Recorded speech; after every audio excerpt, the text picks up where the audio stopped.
미래를 보는 창 JTB. 안녕하세요. JTB J입니다. 오늘 새벽에 트럼프의 그 연설이 있었습니다.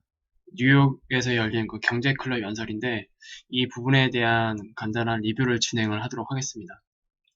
먼저 가장 큰 화두가 됐던 건 미중 무역 전쟁에 대한 부분입니다. 여전히 그 강온 전략을 구사를 했는데 이제 내용을 살펴보면 이렇습니다.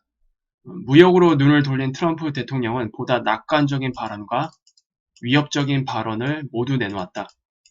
그는 청중들에게 중국과의 무역 협상이 미국의 주도권 안에서 잘 진행될 것이라고 약속하면서도 중국과 인도가 미국을 이용하고 있다고 비난을 했다. 또한 미중이 1단계 무역 합의에 가까이 있다면서 조만간 합의가 이루어질 수 있음을 언급했다. 하지만 그것이 미국과 노동자 그리고 기업들에게 좋아야만 합의를 할 것이고 만약에 결렬된다면 상당한 관세를 부과할 수 있다고 언급을 했다. 여기서 말하는 이 상당한 관세는 이제 기존에 언급했던 관세랑은 좀 차원이 다른 규모의 관세로 예상이 됩니다. 지금 뭐 예전에 그 주변 측근들의 말을 인용을 하자면 뭐 최대 50% 정도까지 갈 수도 있다. 뭐 이런 얘기가 나왔었는데 이제 그런 수준도 이제 생각을 하고 있는 것 같아요. 결렬이 된다면 사실상 총 공세에 나서겠다. 뭐 그렇게 이해를 해도 될 것 같습니다.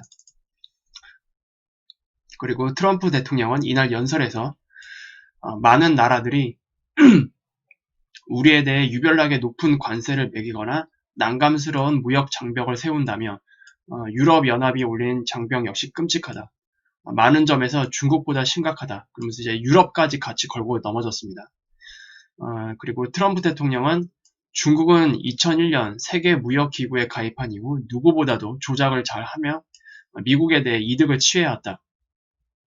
중국만큼 부정행위를 잘하는 곳도 없다라고 하면서 다시 이제 중국을 함께 비난을 했는데 유럽과 미국에게 이제 강경한 발언을 같이 내놓았죠. 그리고 뒤에서는 이제 무역 합의가 어쨌든 잘 끝날 거다.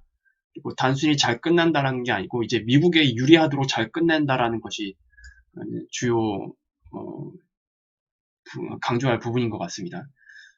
만약에 미국에게 좋은 합의가 아닐 경우에는 이제 결렬이 된다고 했는데 저번에 그 구독자 이스케이프 오님이 언급을 했듯이 현재 중국이 한 1년 정도 좀 더 지금 버틸 수 있는 지금 내부 사정이 어떻게 되는지 모르겠지만 어쨌든 버틸 수 있는 상태라면 중국이 트럼프의 재선을 실패하게 만드는 그런 쪽에 베팅을 하면서 상당한 관세 부과 이것들을 어쨌든 희생하면서까지 그렇게 나올 수도 있습니다. 하지만 중국 내부 사정이 그렇게 좋지 않다, 녹록지 않다면 어쨌든 이번 1단계 무역 협상에 합의를 하는 쪽으로 저자세로 나올 가능성이 크겠죠. 그래서 일단 중국이 이것을 어떻게 받아들이냐가 굉장히 관건일 것 같습니다. 이번 1단계 무역 합의조차도 제대로 성사되지 않는다면 중국은 트럼프의 재선 실패 베팅을 한 거라고 이해하는 게 좋겠고요. 그렇게 된다면 이제 저번에 말씀드렸듯이 대선 전 2020년에 경기 침체가 올 가능성이 굉장히 높아지겠죠. 근데 반대로 중국 측에 지금 여력이 별로 없다면 어쨌든 1단계 무역 합의에 승낙을 할 수밖에 없을 가능성이 큽니다. 그렇게 되면 이제 그 결과는 결국 트럼프 재선에 도움이 되는 결과로 연결이 되겠죠. 그러면서 그 다음 경기 침체는 재선 이후에 이제 진행될 그런 가능성으로 넘어갈 것 같습니다. 그리고 지금 이 미중 무역 전쟁 말고도 지금 여기서 언급됐던 유럽, 그리고 여기에는 뭐 아시아 지역도 있습니다. 뭐 우리나라도 다 포함이 되어 있죠. 특히 유럽과 아시아 쪽에는 자동차 관세, 이게 핵심이죠. 이게 지금 6개월 정도 다시 보류한 걸로 지금 확인이 되고 있는데 만약에 1단계 무역 협상이 깨진다. 그러면 이 문제도 동시에 튀어나올 가능성이 큽니다. 내년에. 그러면은 미중 무역 전쟁에 대한 악재와 그리고 그 외에 다른 지역에 대한 관세 문제가 다 복합적으로 얽힐 가능성이 굉장히 큽니다. 그렇게 이해를 하시면 될 것 같고요. 그리고 무역 외에 이제 연준을 좀 다시 비판을 했습니다. 근데 이 공개석상 자리에서 마이너스 금리를 공개적으로 찬양을 했어요, 트럼프가. 트럼프 대통령은 어제 뉴욕에서 열린 연설에서 2020년 대선 캠페인을 위한 경제 메시지를 내놨다. 그의 임기 안에서 미국은 5년 이상 지속적인 성장과 기록적인 낮은 실업률을 경험했다. 트럼프는 전임자들이 경제를 억제하는 정책을 뒤집었다며 다른 대통령이 추진하는 규제와 그리고 무역 거래를 탓했다. 그는 정치 계층은 미국 노동자들을 모두 팔아치웠다라고 하면서 이제 사실상 이전까지의 대통령들을 다 비난을 했어요. 그리고 이제 연준에 대한 비판을 이어갔는데 연방준비제도 이사회는 금리를 더 빠르게 인하하지 않았다. 그래서 연준이 더 빠른 속도로 금리를 인하했었어야 했다라고 이제 우회적으로 비판했고요. 그리고 여기에 더불어서 중앙은행이 유럽처럼 금리를 마이너스로 인하할 것을 또 언급을 했어요. 그래서 금리 인하를 좀 더 빨리 진행을 해야 되고 그것을 넘어서 마이너스 금리까지 가야 된다라고 이제 주장을 했습니다. 근데 저번에 말씀드렸듯이 유럽은 마이너스 금리를 하고 싶어서 한 게 아닙니다. 어쩔 수 없이 그렇게 갔고 그리고 마이너스 금리는 단기적으로만 사용을 하고 빠져나와야 되는데 늪에 빠져버렸죠. 늪에 빠져버린 상태라 지금 이제 굉장한 희생을 치러야 될 겁니다. 결과적으로. 그런데 트럼프는 마이너스 금리에 대해서 얼만큼 이해를 하고 있는지는 모르겠지만 마이너스 금리를 굉장히 찬양하고 있어요. 그래서 지금 트럼프 입장에서 이렇게 마이너스 금리를 찬양하는 거는 두 가지 정도로 요약을 해볼 수가 있을 것 같습니다. 두 가지 정도. 일단 하나는 지금의 시스템이죠. 지금의 이 통화 시스템을 의도적으로 빨리 붕괴시켜서 다음 시스템으로 넘어가기 위한 그런 생각을 가지고 있기 때문에 이렇게 발언을 한 것인지 또는 정말로 멍청한 건지 둘 중에 하나입니다. 마이너스 금리가 결과적으로 만약에 미국에게 적용이 된다면 붕괴 속도는 굉장히 빨라질 수밖에 없고 그리고 굉장히 많은 사람들이 고통을 받을 수밖에 없을 겁니다. 그리고 이 체제 자체가 이 자본주의 시스템 자체가 굉장히 흔들릴 가능성이 큽니다. 이거는 제가 자세한 내용을 이전 영상들을 통해서 계속 언급을 해드렸고 말씀을 드렸죠. 그래서 지금 이 마이너스 금리를 찬양하는 거는 이 두 가지 정도로밖에 해석이 안 됩니다. 정말로 트럼프가 시스템을 오히려 빨리 붕괴시켜서 다음 시스템으로 넘어가기 위한 그런 의도를 가지고 있어서 이렇게 발언을 한 것인지 아니면 정말로 멍청한 건지 둘 중에 하나밖에 생각이 안 되네요. 그리고 마이너스 금리를 이제 언급을 할 때 잠깐 박수 소리가 잠깐 나왔었거든요. 그런데 트럼프가 이것을 보고 똑똑한 사람만이 박수를 치고 있다고 언급을 했어요. 그래서 결국 자기 주장이 무조건 옳다, 자기 주장이 무조건 맞다 이런 식으로 조금 자화자찬하려고 하는 그런 멘트를 또 섞었는데 아직 잘 모르겠습니다. 정말로 트럼프가 정말로 영악해서 이 시스템을 빨리 붕괴시키고 싶어서 이런 말을 한 건지 아니면 정말로 멍청해서 이러고 있는 건지 도저히 속을 알 수가 없어요. 트럼프는. 그래서 어쨌든 어제 연설에서 마이너스 금리에 대한 한마디로 재선에 만약에 성공이 된다면 마이너스 금리에 대한 부분도 굉장히 압박을 가할 것 같습니다. 연준에게. 그래서 이 부분도 또 하나의 향후 변수가 될 수가 있다. 이렇게 이해를 하시면 될 것 같고요. 그리고 그 외에 향후 정책에 대해서 예상할 수 있는 내용들이 또 추가적으로 나왔는데 백악관 대변인은 로이터 통신과의 인터뷰에서 이렇게 얘기를 했습니다.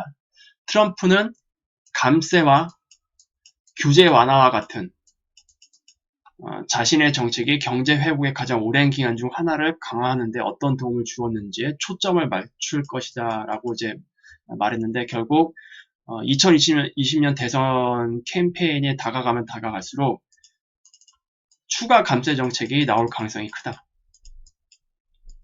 그리고 그 해외 외신들을 다 살펴보니까 이 감세 정책이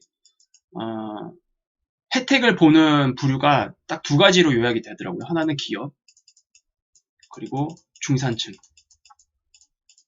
그러니까 저 못 사는 그런 노동자 계층, 서민층 이쪽은 아닙니다. 이쪽을 위한 정책이 아니에요. 기업들과 중산층 다 돈 있는 사람들을 위한 정책입니다. 그리고 이 감세 정책은 또 양극화를 더 심화시키겠죠, 미국을. 그럼에도 불구하고 대선을 위해서 수단과 방법을 가리지 않을 것 같습니다. 그리고 규제 완화는 이제 금융과 관련된 내용이죠. 이것도 마찬가지로 돈이 있는 사람들을 위한 규제 완화입니다, 결과적으로. 그래서 지금 트럼프 같은 경우에는 정책 방향이 대부분 돈이 있는 사람들, 실제로 돈을 쓰는 사람들, 이 사람들에게 초점이 맞춰져 있다. 그리고 아까 좀 서민층, 노동자 계층 이쪽 쪽에는 약간 좀 등한시하는 그런 정책들이 조금 포진이 되어 있습니다. 그래서 이러한 불만은 또 나중에 투표가 어떤 식으로 적용이 될지 관건이 되겠네요.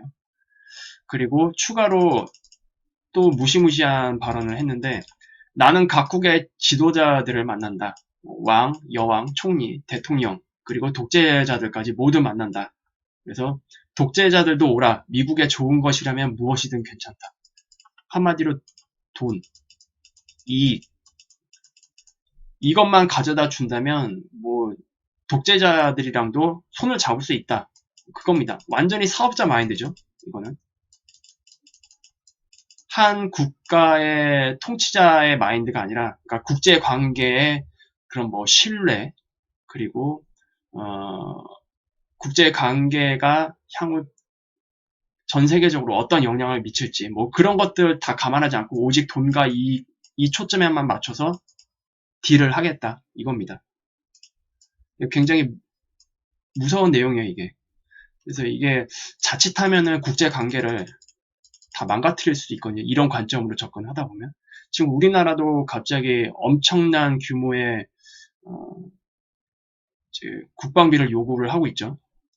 뭐 미국이 활동하는 대한민국 안에서 활동하는 거 말고 그 역외에서 활동하는 그런 비용까지 다 한국이 내라 뭐 이런 식으로 압박하고 있는데 이런 것들도 다 이와 관련된 내용입니다.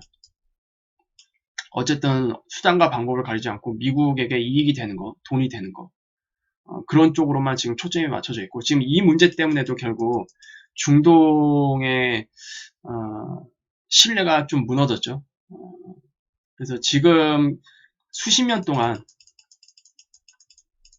미국과 동맹 관계를 유지해왔던 그런 국가들 또는 어떤 뭐 세력들 언제든지 뒤통수 맞을 수 있습니다. 지금 트럼프가 대통령 자리에 앉아 있는 한. 그리고 동맹 관계를 유지하려면 무조건 미국에게 저 자세로 다 퍼줘야 됩니다. 그게 아니면 동맹 관계가 유지될 것 같진 않아요. 지금 상태로 보면. 그래서 이 부분이 조금 염려가 되긴 합니다. 완전히 럭비공이에요. 그래서 지금 우리나라도 장기적으로 봤을 때는 트럼프가 계속 저 대통령 자리에 있다고 한다면 상당히 많은 것을 내줘야 할 수도 있습니다. 그 부분도 여러분들이 좀 체크해야 될 부분인 것 같네요. 그래서 이번 뉴욕 경제 클럽에서 트럼프가 이제 언급을 했던 총 세 가지죠. 무역 전쟁에 대한 부분, 그리고 기타 그 무역에 대한 부분, 그리고 연준에 대한 부분, 그리고 그 외에 뭐 향후 진행할 정책들, 그리고 국제 관계에 있어서 어떤 식으로 미국이 나올 것인지 그런 부분이 이번 연설을 통해서 어느 정도 윤곽이 다 나왔거든요. 그리고 그간 트럼프가 이제 보여줬던 행보를 보면 지금 이게 가장 잘 요약된 것 같습니다. 미국에게 좋은 것이라면 무엇이든 괜찮다. 그냥 이거 하나로 다 요약이 되는 것 같아요. 철저한 사업자 마인드.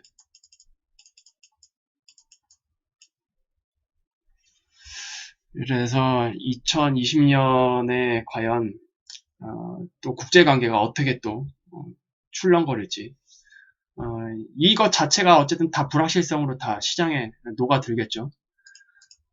그래서 지금 내년에도 보면은 트럼프가 재선으로 가는 그런 방향으로 간다고 해도 시장은 이렇게 꾸준히 오르는 게 아니라 이렇게 출렁거리면서 올라갈 가능성이 큽니다. 중간중간에 여러 가지 뭐 돌발 이슈들도 뭐 있겠고, 그리고 트럼프 자체 그 강원 전략에 따른 그런 리스크도 있겠고, 참 대응을 잘 하셔야 될 것 같습니다. 그리고 오늘 좀 추가로 그 시장 대응에 대한 부분을 조금 제가 강조를 해드리려고 하는데, 이거는 실제로 좀 차트를 보여드리면서 말씀을 드려야 될 것 같아요.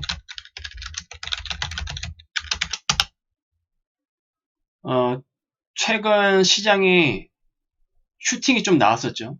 예상됐던 그런 변곡점에서 좀 더 슈팅이 나온 뒤에 시장이 이제 돌아가고 있는 상황인데,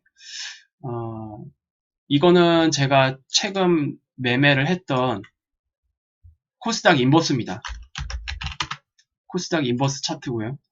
그리고 이 매매 마크 내역 조회를 찍으면은 제가 매매했던 흔적이 다 남거든요. 이렇게 보면은 제가 처음 코스닥 인버스를 매수를 했던 때가 이때입니다. 이때 10월 29일 30일 이 코스닥 인버스 기초자산은 코스닥 150 선물이거든요.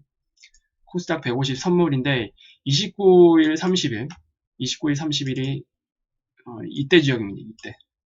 그래서 이때부터 이제 분할로 잡아 들어가려고 했는데 갑자기 이때 선물도 그렇고 코스닥도 그렇고 이 구간부터 좀 더 넓게 볼게요.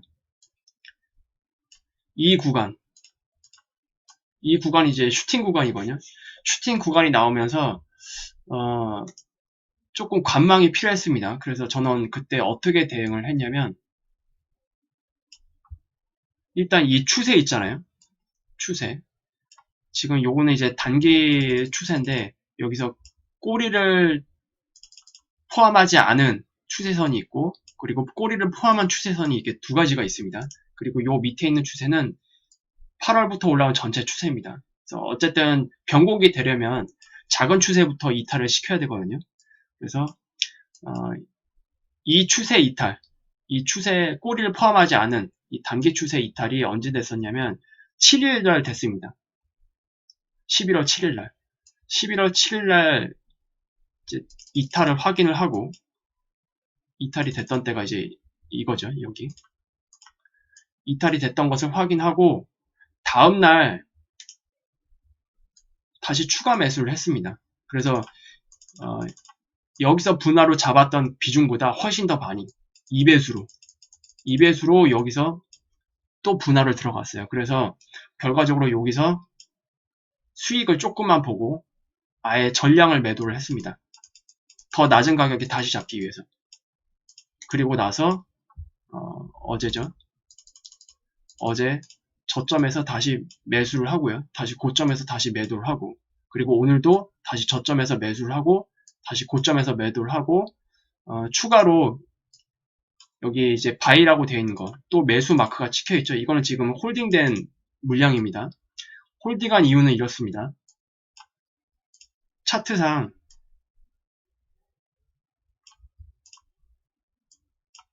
여기 이탈한 거 보이시죠? 꼬리를 포함한 추세선에서 이탈 신호가 발생이 됐기 때문에 이 이탈 신호를 보고 이제 소량 잡아 들어갔습니다. 그래서 뭐 아직 내일 상황을 봐야 하겠지만 여기서 뭐 반등이 나오더라도 여기서 다시 비중을 관리해서 평단을 낮춰서 이제 수익으로 다시 돌리면 되기 때문에 크게 뭐 걱정은 하지 않습니다. 그래서 제가 말씀드리고 싶은 거는 분할과 비중 조절입니다. 분할. 이게 대응이거든요. 똑같은 위치에서 누구는 뭐 이런 자리에서 크게 물타기. 그러니까 여기서 이렇게 물타기 하시는 분들이 있을 거예요. 이렇게 계속 이렇게 내려가면 내려갈수록 물타기. 그러면은 결국 비중이 요게 다 크게 이제 집중이 되겠죠. 비중이.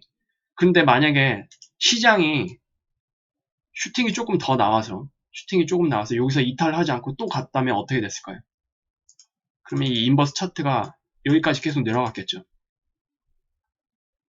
그러면 이거는 매매 실패입니다.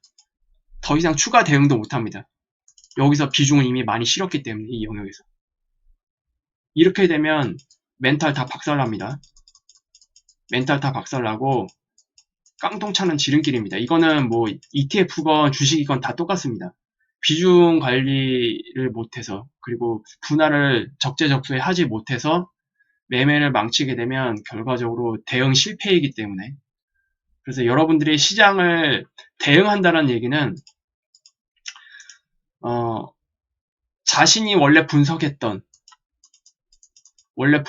대로 시장이 진행된다. 그러면 그대로 그 포지션대로 그냥 수익을 내면 되지만, 자기가 분석한 것보다 살짝 다른 방향으로 흘러나갔다. 그러면 이거는 대응을 통해서 다시 자기에게 유리한 방향으로 포지션을 바꿀 수 있는 겁니다. 이 과정이 대응입니다. 대응. 이런 대응을 할 줄 아셔야 시장에서 살아남을 수 있습니다. 그리고 코스닥 선물 차트 필요 없이 그냥 인버스 차트만 보더라도 보시면 알겠지만, 길게 내려온 이 추세 있잖아요. 이 추세를 돌파한 시점이 여기죠. 만약에 이쪽 지역에서 매수를 하신 분이라면, 내가 지금 손실이 발생했지만 그 다음에는 비중을 이 추세 돌파 이후에, 확실한 이 추세 돌파 이후에 여기서 비중을 크게 다시 해서 평단을 낮추고 수익을 내야겠다. 그래서 수익으로 전환이 되면은 비중이 이미 많이 실려 있으니까 리스크 차원에서 뭐 절반이든 아니면 전량 매도를 해서 다시 잡아야겠다. 이런 식으로 대응을 할 줄 알아야 되는데, 대응을 할 줄 아려면 기본적으로 제가 뭐라고 말씀드렸죠? 차트 분석이 기본적으로 돼야 된다고 말씀드렸죠. 그리고 추가로 제가 이전부터 말씀드렸습니다. 유연한 사고. 나는 여기서 매수를 했으니까 수익이 날 때까지 절대 안 팔아. 그건 대응이 아니에요, 이건. 고지식하게, 나 이거 수익 될 때까지 무조건 존버해야지. 이건 대응이 아닙니다. 이거는 오히려 자칫하면 손실을 더 키우는 행위입니다. 그래서 여러분들이 이 대응에 대해서 다시 한번 생각을 하셔야 돼요. 지난 이 슈팅이 나온 구간에 몇몇 사람들이 있었죠. 뭐 시장 계속 가는 거 아니냐, 어떻게 해야 되냐, 이미 손실이 많이, 인버스에 들어갔는데 이미 손실이 많이 커졌다. 제가 예전부터 말씀드렸습니다. 최소한 주식시장에서 매매를 하려면 자기만의 기준, 매매 원칙, 그리고 대응을 할 수 있는 자신만의 그런 기준들 다 있으셔야 된다고 말씀드렸죠. 똑같은 위치에서 저 같은 경우에는 수익을 내고 나오는데 누구는 여기서 아직도 손실에 물려있고, 이게 뭡니까 이게 도대체. 그리고 나서 게시판에 막 글을 올리고, 이거는 똑같은 위치에서 대응이 다 다를 수밖에 없기 때문에 어떻게 해드릴 수가 없습니다. 제 채널이 뭐 리딩하는 채널이 아니잖아요. 단순히 시장의 그 흐름을 이제 제공을 해드리고 그걸 참고를 해서 매매를 하는 건 여러분들 자유입니다. 자유. 그런데 혹시나 하는 마음에 제가 그래서 계속 강조를 해드리죠. 원칙, 기준, 이런 것 된 분들만 시장에서 매매를 하든지 말든지 투자에 나서든지 말든지 하셔라. 이런 거 없으면 시장에서 살아남지 못합니다. 물론 제가 12월 달에 오픈할 유료 강의에서 뭐 그런 기준들 뭐 다 말씀을 해드리고 실전 트레이닝을 할 수 있게끔 계속 피드백을 해드리겠지만, 완전히 시장의 홀로서기로 남들 도움 없이 매매를 하려면 최소한 그 정도의 공부는 하고 시장에 들어오셨으면 좋겠어요. 이거는 뭐 나중에 4차 양적 완화가 시작이 되더라도 똑같습니다. 시장이 막 상승한다고 해도 시장이 이렇게 상승하는 건 아니잖아요. 막 이렇게 상승합니다. 이렇게 막 파동을 그리면서 상승하는데, 누구는 여기에 들어갔다가 여기서 매도 쳐가지고 엄청난 손실 보고, 누구는 잘 대응해서 저점 매수 고점 매도, 저점 매수 고점 매도 하면서 엄청나게 수익을 내고, 분명히 이럴 거예요.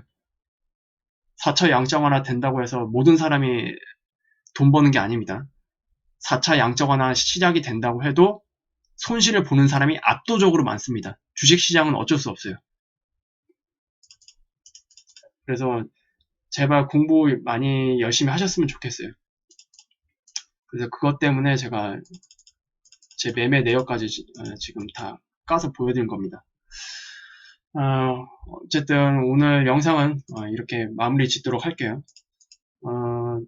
지금 단기적으로 1단계 미중무역 협상은 12월 달 정도로 밀리느냐 마느냐 그런 것도 있고 아직 제대로 된 협상이 진행이 되지 않고 있습니다. 과연 중국이 어떤 선택을 할까?